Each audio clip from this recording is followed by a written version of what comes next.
Kissinger, one of the most controversial and powerful figures in American politics, is dead. Kissinger was an American diplomat and political scientist. He served as National Security Advisor and Secretary of State. Before I get this lesson started, I want to give all praises and glory to Yahweh, B'Hashem Yahushai, B'Hashem Rakakodash, and I want to give double honors to the elders and the apostles of the great millstone, of whom I learned from, and a shalom to the 144,000 chosen and the 130 elect, hopefully elect, learning and listening to this new song, the 100% truth, and bidding the elect of Yasharallah scattered to the four corners of the earth to the marriage. This is going to be just a second part to the other lesson I just did about Mr. Kissinger, just showing precepts, showing some documented. Salakia. Let me get that corrected. Salakia for that. Getting some documented history on pointing out who this man is. There is a precept. Let's see. Ye shall know them. Ye shall know them. Actually, you know what? Let's just go to the blue letter because I want to see if I can get deeper into that word. Ye shall know them by the fruits. Okay. And I'm looking for Yahushua. Yep. Okay. So let's look at this, man. Let me see. If ye then being evil know, okay, ye shall know them by their fruits. Okay, let's go into Matthew 7. Let's pull that up. Ye shall know them by their fruits. Do men gather grapes of thorns or figs of thistles? So grapes do not grow on thorn bushes, they grow on vines. And figs do not grow on thistles, they grow on trees. And let's just double check all this, because we're gonna go somewhere with this. So we know what fruits are, right? Strong's G 2590, cartapas. So it's G 2590, and the first definition is fruit, the fruit of a tree. All right, vines of. Okay, and this also goes into men. You got to understand the scriptures that Yahweh B'Hashem Yahushai, in his deep or his dark sayings, in his poetic expressions on how he speaks, he likens nations unto animals or beasts, and he likens men unto trees.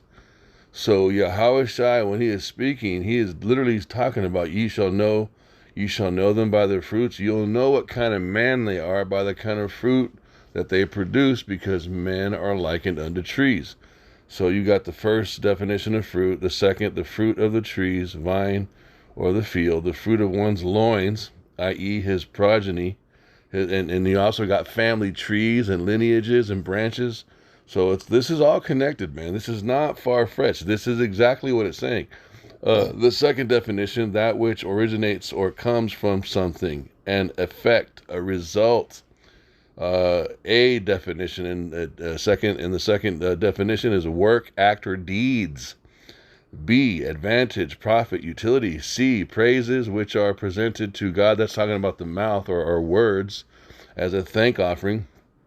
D, to gather fruit, i.e. a reaped harvest, into life eternal, as into a granary, is used in figurative discourse of those who by their labors have fitted souls to obtain eternal life. So you see this, right? And let me see. And so figs and grapes do not come. A grape doesn't come from a thorn, and a fig doesn't come from a thistle. Let's double check what a thistle is. Strong's G 5146, tribalas. Here we go. It's a thistle, a prickly wild plant, hurtful to other plants. Okay, so and figs don't grow from that. Figs grow from trees. Okay, so we're showing, Yahushua is showing us the order of creation, the functionality of men likened unto trees. Let's get a precept that shows a man being described as a tree. It's in Daniel. Let me see. Hold on. Let me see. Tree. Let me just do tree, and it's gonna pull up a bunch. But and yeah, there we go. No, where you at, Daniel? It's gonna be all the way down here. Just showing, I'm trying to prove a point here so that we know that when Yahushua says, "You shall know them by their fruits," he's talking about people, because people are likened unto trees, and depending on what type of a tree you are is going to determine the kind of fruit you produce. There was a vision of mine head in my bed. I saw, and behold, a tree in the midst of the earth, and the height thereof was great. The tree grew and was strong. Verse 11, verse 14. Okay, and he cried aloud and said thus, hew down the tree. And we know that the interpretation that Daniel gives is that King Nebuchadnezzar is the tree that's going to be cut down. Verse 20. The tree that thou sawest, which grew and was strong, whose height reached unto the heaven, and the sight thereof to all the earth. And whereas the king saw and watcher and a holy one coming down from heaven and saying, hew down the tree and destroy it, yet leave the stump of the roots thereof in the earth, even with a band of iron and brass in the tender grass of the field, and let it be wet with the dew of heaven, and let the portion be with the. And whereas thou commandest to leave the stump of the tree roots the kingdom, after that thou shalt have known. Okay, I found Israel great. Okay, so let me go back. Let's go to this. Let's go to verse 20. Let's pull this up. So Daniel's giving. Let me see. Verse 22. It is thou, O king. So right here in verse 22, after the description of the tree in the previous verses, Daniel interprets the vision. Let's go from Daniel 4:19. Then Daniel, whose name was Belteshazzar, was astonished for 1 hour, and his thoughts troubled him. The king spake and said, Belteshazzar, let not the dream or the interpretation thereof trouble thee. Belteshazzar answered and said, My lord, the dream be to them that hate thee, and the interpretation thereof to thine enemies. The tree that thou sawest, which grew and was strong, whose height reached unto the heaven, and the sight thereof to all the earth, whose leaves were fair, and the fruit thereof much, and in it was meat for all, under which the beasts of the field dwelt. Now, the beasts of the field is talking about the other nations. And upon those branches, the fowls of the heavens had their habitations. That's also talking about the other nations. It is thou, O king, that art grown and become strong. For thy greatness is grown and reachest unto heaven. And King Nebuchadnezzar was in rulership. Babylon was in rulership over all the other nations in the earth, so he was in fact also in heaven on earth, and thy dominion to the end of the earth. So we see that King Nebuchadnezzar is this huge and magnificent tree. All right, going back to what Yahushua said down here in the New Testament. Every tree that bringeth forth not good fruit, a good tree cannot bring forth evil fruit, neither can a corrupt tree bring forth good fruit. See? And so what? So what do we have here? We see men like trees, right? Now look at this. So according to Yahushua, you have good trees. Matthew 7:18, you see it. A good tree cannot bring forth evil fruit, neither can a corrupt. So you have good trees and corrupt trees. Now, people will say, well, there's good in everybody. No, that's bullshit. That's a lie. Yes, there are wicked people in every nation, but there is a nation that is called righteous, and there is a nation that is called wicked. End of story, period. Everything is done in balances. Everything is done in twos. You have a nation of people that is a corrupt tree. The entire nation's corrupt. You have a nation of people that are a good tree. Now, within that nation that's a good tree, there are bad people. Excuse me, Salakia, hold on. Salakia, I just woke up, and so my sinuses are all crazy. So you have good people within that good tree or that righteous nation, and there are wicked people, and the Most High is going to deal with the 2/3 of that nation. And that's also, you can precept all that stuff. But within the nation that is considered or called wicked, There's no redemption. There's no salvation for those people. Look at this. We'll go into I'm laying this foundation to, let me see, vessel of honor. So look at this. You got, and this also goes into vessel of honor. Let me see if that pulls it. I didn't spell it right. Here, let me come out here. Because you have a vessel of dishonor. You have a vessel of honor. And I believe Paul, okay, if a man, therefore, let me see. Pull up this one. Okay, if a man, therefore, purge himself from these, he shall be a vessel unto honor, sanctified, and meet for the master's use, and prepared unto every good work. I believe, if you go into this, let me see. Because I'm trying to see if I can find the vessel of dishonor and the vessel of honor. Okay, right here. Let me see. I'm gonna try 17. And their word will eat as doth a canker, of whom is 18. Who concerning the truth have erred. Go down to 19. Nevertheless, the foundation of the power standeth sure, having the seal. The Lord knoweth them that are his. And let every one that nameth the name of Hamashiach depart from iniquity. But in a great house there are not only vessels of gold and of silver, this is verse 20, but also of wood and of earth, and some to honor and some to dishonor. Well, what's the great house? In the scheme of creation and the 18 nations, okay, you have a nation that is set apart for the use to Yahweh Bahashem Yahushai. That's the nation of Israel. And then you have another nation that is set out for blood, set out for dishonor. That is the Edomites. That's Esau. That's Edom. That is what they do, man. Okay, and so we're showing you that there's polar opposites. There's twos. The Most High he's a God. He's a power of balance. Remember the precept that we pulled up the other day with the false prophets and the correct prophets. You got the Most High sitting. I believe is it 2 Chronicles? It's 2 Chronicles 18. 2 Chronicles 18. Let's try it. 2 Chronicles 18. I believe it's this. And then you have and again, therefore hear the word of the Lord. I saw, okay, yes. So let's go into this. So you have, let's go down a little further. So look at this. So the prophet Micah is showing you what he saw. All right, let's see verse 13. And Micah said, as Yahweh liveth, even what my power saith, that will I speak.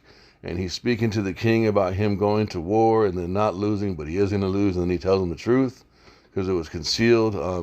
Then 16 says right here, look, verse 16, 2 Chronicles. Then he said, I did see all Yasharallah scattered upon the mountains as sheep that have no shepherd. And Yahweh said, let these have no master. Let them return, therefore, every man to his house in peace. And the king of Yasharallah said to Jehoshaphat, did I not tell thee that he would not prophesy good unto me, but evil? 18. Again he said, therefore hear the word of Yahweh. I saw Yahweh sitting upon his throne. Now this goes into your honor and your dishonor, your right and your left, your day and your night, your up and your down, your hot and your cold, your love and your hate. Everything it's all balanced. Everything is balanced. I saw Yahweh sitting upon the throne, and all the host of heaven, that's the armies, standing on his right hand, and this is a capital A-N-D, on his left. The left-handed Elohim are evil. They are dishonorable. They do bad shit. But these guys they're legalized. They're allowed. They're created to be this way. Therefore, there's no judgment that comes upon them. They are sent by Yahweh into the earth to operate through the wicked nations or the heathen, even sometimes to move Israel to act and do dumb shit. But this is what they're for. So this shows you that the Most High creates good and evil, and he controls them both. Okay? So these are precepts showing you. And then when you understand this information, when you understand that there's a right hand and that there's a left hand, and they're not mixed and mingled, there's no confusion, you come to the earth from the spirit realm right here, and then you look who is on the right and who is on the left. And the only people that can be on the right are the Israelites. That's it. Every other nation in rulership is on the left-hand side. And right now, who is in rulership? You can tell who's in rulership by his war, by what he does in the earth. And look at this. Under 2 presidents. His career is full of a lot.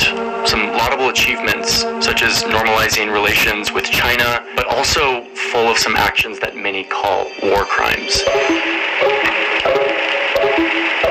Many of you watching are 100% positive that Henry Kissinger is a war criminal. Others might see Kissinger as a brilliant leader who helped the U.S. navigate very uncertain times during the Cold War. I actually met Henry Kissinger once. I was working at a think tank in D.C. where he was a counselor and trustee.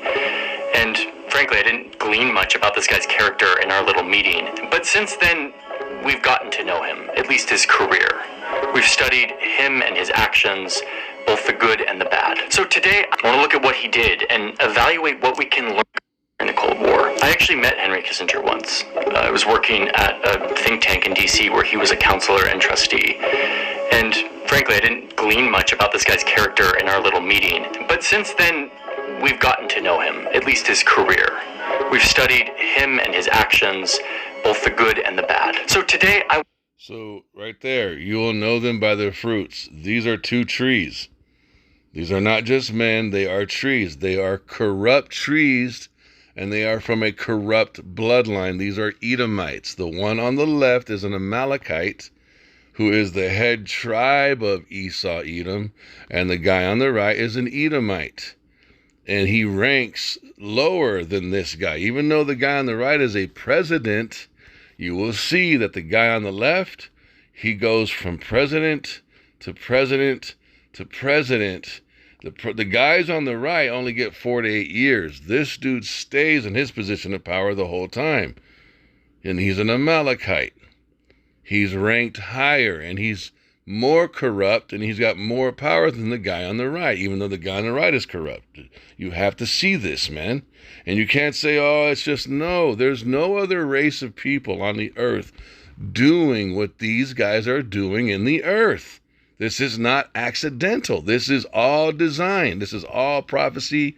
This is predestination. They were destined to be these people.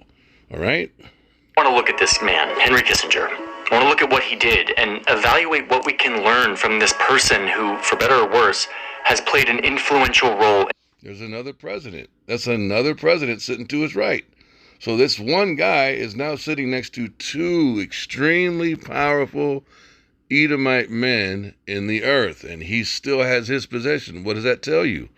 He's basically like, okay, look at like boxing. You see Don King, and he'll have a champion that he's representing, but if that champion loses, what does he do? He switches to the other champion, and he just leapfrogs from champion to champion, where he's always representing the champion. No matter who's in there, he stays in that same position. That's what this guy is like right here.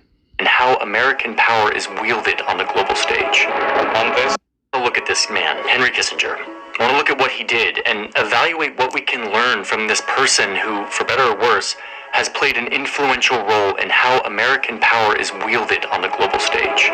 On this, perhaps the most gentle and graceful land in all of Asia, President Nixon and Mr. Kissinger unleashed 100,000 tons of bombs. Henry Kissinger. Okay, let me get a precept really quick.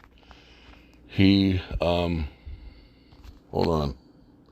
He calleth fire down from heaven. Now we know that that's speaking about the atomic bombs, right? But it's also talking about napalm. It's also talking about he calleth fire down from heaven in the sight of men. So he's in a rulership position. So the first time this happened, okay, 2 Kings, Elijah answered and said unto them, If I be a man of power, let fire come down from heaven and consume thee and thy 50. And the fire of the power of the Most High came down from heaven and consumed the 50, consumed him and his 50. So we understand that fire coming down from heaven kills people. It's a war tactic. It's an act of war. And the first time it's mentioned in Scripture is with the prophet Elijah. And it happens, I believe, 2 or 3 times before the army that keeps coming to him finally submits and they humble themselves. And then he walks back with them to their leader. I'm paraphrasing. But here in Revelations, this is talking about something in the future that's mimicking or trying to copycat or achieve the heights of what the Most High did through Elijah back in the time of the kings. Revelations 13:13. And he doth great wonders, so that he maketh fire come down from heaven on the earth in the sight of men. This is talking about these guys, man. This is talking about... Kissinger was born on May 27, 1920. On this, perhaps the most gentle and graceful land in all of Asia, President Nixon and Mr. Kissinger unleashed 100,000 tons of bombs. Henry Kissinger was born on May 27, 1923 in Germany. When he was a teenager, his family left Germany for the United States, fleeing oppression from the Nazis. He went to Harvard and later was drafted into the army during World War II. And let me clarify. I'm not saying that prophecy is specifically talking about this individual man. No, it's talking about this seed line of men. And within this seed line of men, there's multiple men who would operate this way. You got the actual guy who actually created the atomic bomb, Oppenheimer, or whatever his name is. They just released a movie about him. You got this guy dropping so many tons of bombs on Cambodia, and then you got freaking you got what's going to happen in the future. But it's coming from these people. Serving in a counterintelligence role. After the war, he returned to Harvard and pursued a PhD in political science. Kissinger made a name for himself as a political theorist and author. He focused on the role of nuclear weapons and this new geopolitics that had There it is. emerged after World War II. He studied a political philosophy called realpolitik, which emphasizes how countries gain power by reacting practically to conflicts and situations, as opposed to based on ideology or values. But from my reading, what made Kissinger powerful was his ability to connect with people, to network in Washington, D.C. That was perhaps his greatest asset. Look at all the people he hangs out with. And the thing that kept him close to power. This was later exemplified by the fact that Kissinger served under both Republican and Democratic presidents. You can start to see he swings back and forth from the left to the right. You see them? This dude is an Amalekite. They are the chief tribe of the Edomites. They are the section of Edomites that are at the top of all the Edomites. And they are the ones that directly get spoken to from the Alahayim on the left-hand side. They get all the strategies. They have all the power. If you've noticed, most of them physically are not anything to look at. They're not physically intimidating people. They're not 6'3". They don't have 6-packs. I'm sure that there are Amalekites that are 6'3" with 6-packs. The majority of them are not physically intimidating people. If you've ever noticed that, they're very small people, man. Yet they have all this power. And it's coming from the left-hand side.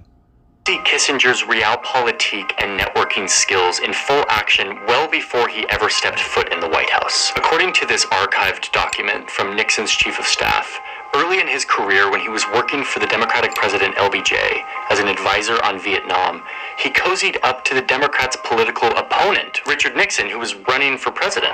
So he cozies up to Nixon and conspires to pass Nixon information about secret Vietnam War peace talks happening in Paris. Nixon could potentially use this information that he got from Kissinger to prevent the peace talks from going well, which in turn would make the Democrats look bad, since they were the ones in power, and help pave the way for Nixon to win the presidency. Now, there's a significant debate on whether or not all of this sort of backroom deal thing had any impact on the peace talks. But what I care about in this little story is what it shows about Henry Kissinger. That he was willing to go to these lengths to betray the president he was working for and to cozy up to a candidate who he hated but thought could potentially win the presidency, to pass on information that could potentially compromise the peace talks that might end the war in Vietnam. Anyway, the peace talks did indeed break down the day before the presidential election, no less. Nixon ended up winning. And Kissinger, this political theorist turned power-hungry networker, had shown that he was willing to sabotage peace talks in the name of gaining favor in the eyes of a powerful man. Nixon appointed Kissinger as his national security advisor, giving him an unprecedented level of control. Control over what he could use the American power machine to do on the global stage, all in the name of national security. Now listen, most of us weren't alive at this time, so we don't really know what this was like to live during the 60s and 70s, when kind of everything was about the Cold War, and specifically Vietnam. So now you have Henry Kissinger and Richard Nixon overseeing this war. It was a war that was no closer to ending. A war that, remember, these two conspired to lengthen so that together they could end it and score Nixon political points. And this leads us to perhaps the most infamous of Kissinger's sins. There's a reason why Anthony Bourdain said, quote, "Once you've been to Cambodia, you'll never stop wanting to beat Henry Kissinger to death with your bare hands." That's because in March 1969, Kissinger directed the U.S. Air Force to fly over Vietnam's neighbor, Cambodia, a neutral third party. A neutral third party. A neutral third party.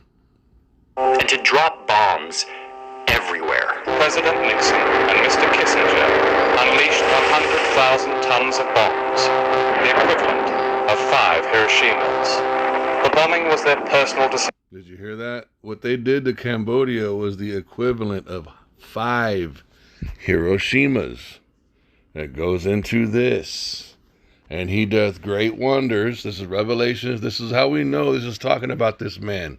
Revelations 13:13. And he knoweth, he doeth great wonders, so that he maketh fire come down from heaven on the earth in the sight of men. He does it publicly. He does it in front of everyone. No shame. Nothing but pride. Not even trying to hide it.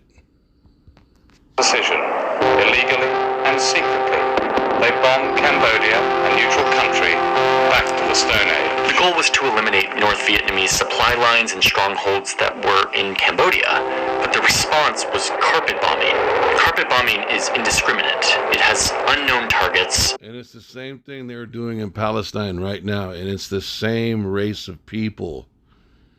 This is what you guys have to understand. This is not, it's the same exact race of people doing this to another group of people in the earth. Same strategies, same death, carpet bombing, blowing them up, just having no regard for life. It's not another people group. And what did Yahushua say? Ye shall know them by their fruits. What type of fruit does the tree of Esau, what type of fruit does the tree of Amalek produce? Death and hell. You have to call them by their fruits, man. These are not white people. Which means that civilians usually get caught in the crossfire. So now you have B-52s raining down hell from the sky at all hours of the day. Homes were reduced to rubble. Entire villages were turned immediately into refugees. And what the record shows, that came out later, is that all of this indiscriminate bombing, this slaughter from above, was approved by and then concealed by Henry Kissinger.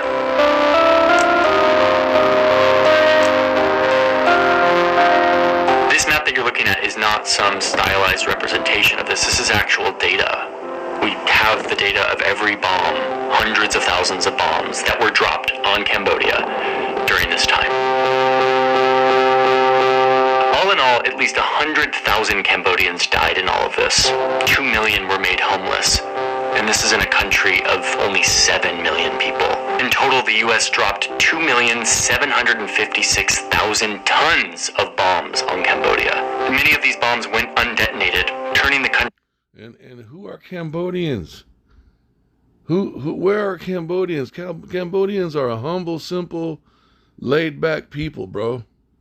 You don't think of Cambodians when you're locking your doors at night or when you're walking down the street. I think I've seen a handful of them my whole life. And this is what the Edomites, this is what the Amalekites did to these people, bro. And then on the same news channel, they will have you believing that Jake does dumb shit. And black on black crime is a thing, but it's not this.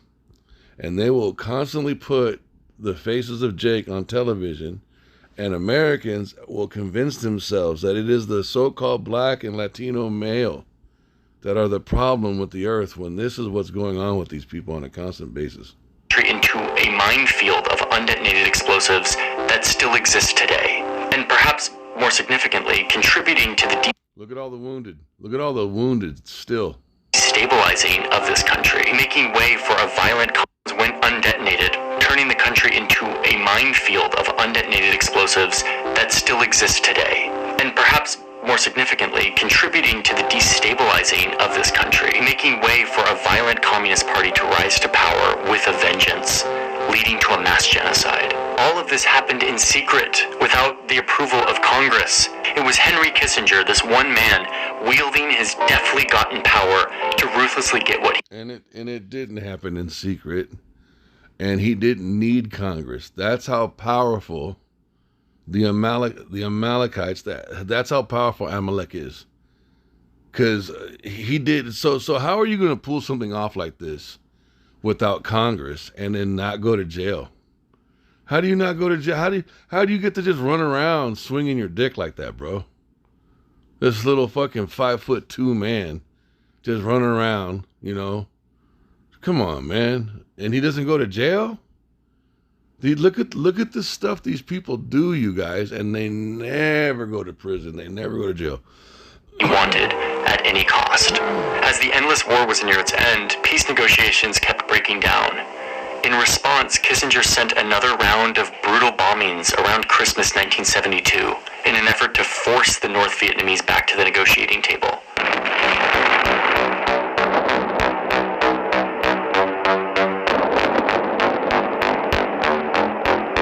Exaggerating here, like Kissinger literally said, quote, "We bombed the North Vietnamese into accepting our concessions." Some historians argue that the bombings had little effect on the peace talks and instead only resulted in more pain, more death, and more destruction. And yet, this is where the story takes an insane turn. The next year, Henry Kissinger was given a Nobel Peace Prize for brokering the ceasefire in Vietnam, an award given to him for ending a war that didn't actually end. An award that his North Vietnamese counterpart would decline. 2 members of the Nobel Peace Committee resigned in protest because of this. It is as if everyone at the Olympic Stadium joined in carrying an athlete on their shoulders in an endless triumphal procession, without pausing to realize that in fact he had won no gold medals at all. And Kissinger himself even felt weird about this and offered to give the medal back to the committee. Okay. This is one of the great parodies of the modern era that this ever happened, but it doesn't end here. In Chile in 1970, Kissinger directed the CIA to destabilize the country and seek to overthrow its recently elected socialist president. The coup attempt failed here, but it eventually did lead to the assassination of a Chilean general. The president was eventually overthrown and replaced by this Chilean general who would go on to kidnap, murder, and torture his political opponents. Who are the Chileans? Who are the Chileans? Look at this. So, let me see. The Chileans are, in fact, who?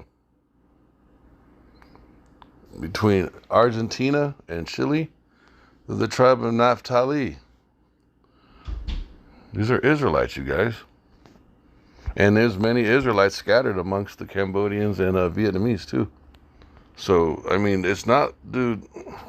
But because he wasn't a communist, Kissinger turned a blind eye. In fact, one of the features of Henry Kissinger during his time was cozying up to dictators all around the world, all in the name of securing America's place as the global superpower. He pledged his support for this Indonesian military dictator as he was invading East Timor using American weapons. We have this declassified document of the conversation between Kissinger and this military dictator. Kissinger telling this military dictator to move fast on his invasion and to not be too obvious about the fact that he's using U.S. military weaponry in support. The dictator did move fast and soon was exterminating hundreds of thousands of people. Kissinger and his big powerful apparatus standing by to watch what they had sponsored. While illegally bombing Cambodia, Kissinger also oversaw illegal bombings in Laos. He supported Pakistan in their genocide against Bangladesh. He supported... They say illegal bombings, and yeah, but was he ever brought to justice? Did America ever pursue this man getting arrested? No. Yet America wants to hold its law and justice, or its law and order, over the heads of the Israelites on a daily basis, and the American people who follow after, Mystery Babylon. Yeah, whenever Jake does something, they express their hatred or their desire for us to be locked up under a prison for 25 million fucking years, yet their own elite and their own people constantly going around the earth terrorizing the entire planet illegally at the confession of their own people, and yet nothing ever happens. It's an ongoing circus, man. It never ends. This is why they have to be destroyed. Turkey as they invaded Cyprus. He helped kick off U.S. dependence on Saudi Arabia for oil in exchange for selling them weapons, a relationship that we're still bound to today. He supported coups and death squads across Latin America, and the list goes on and on and on. I won't have it from him that he's doing this against communism. It's just another of the constituents of the gigantic lie that constitutes his reputation. He's a thug, and a crook, and a liar, and a pseudo-intellectual, and a murderer, okay? All of those things are factually verifiable. The fastest way to... It was the Cold War. Again, none of us can really capture what that was like. You had two superpowers racing to see who could get more nuclear weapons. There was real fear. Actually, I'm going to stop it there because you guys get the point. Let's get a couple more precepts. This message is already too long. Let me see this. Let's just try this one. He never keepeth at home. He is a proud man. He never keepeth at home. Is that it? Keepeth at home. Yeah, he's a proud man. It's Habakkuk 2:5. Okay. Yea, also because he transgresseth by wine, which is his philosophy and his democracy and his worldview. He is a proud man, neither keepeth at home, who enlargeth his desire as hell, and is as death, and cannot be satisfied, but gathereth unto him all nations, and heapeth unto him all people. What's the other one? Sith. And I know it's applied to us, but it's applied to what he did to us, but it's what they do to the world.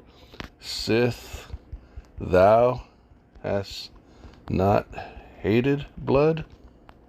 I think it's in Ezekiel. Yeah. Therefore, as I live, saith the Lord God, I will prepare thee unto blood, and blood shall pursue thee. Sit thou hast not hated blood, even blood shall pursue thee. And that's Ezekiel 35. Let me see. Yeah, 35:6. So and so this prophecy is directed at Esau concerning him touching us. But it's also because of what he's done to all the other people. And we are scattered. Our seed line is scattered in all these nations that they be bombing, man. So, in fact, he is killing Israelites that are looking like the nations, man, because of his lust for war and blood and theft. So I wanted this to be the second part to that lesson I did yesterday or the other day about this guy Kissinger. And just showing what he is, man, what he and his people are, what they are. They're the same today. They haven't changed. They're not gonna change. They can't repent. They won't repent, and they are the wicked that the Bible speaks of, man. So with that, I want to end this lesson. I want to give all praises and honor to Yahweh, Bahashem Yahushai, Bahashem Rakakadash. I want to give double honors to the elders and apostles of the great millstone of whom I learned from. I hope that this lesson was edifying. Shalom.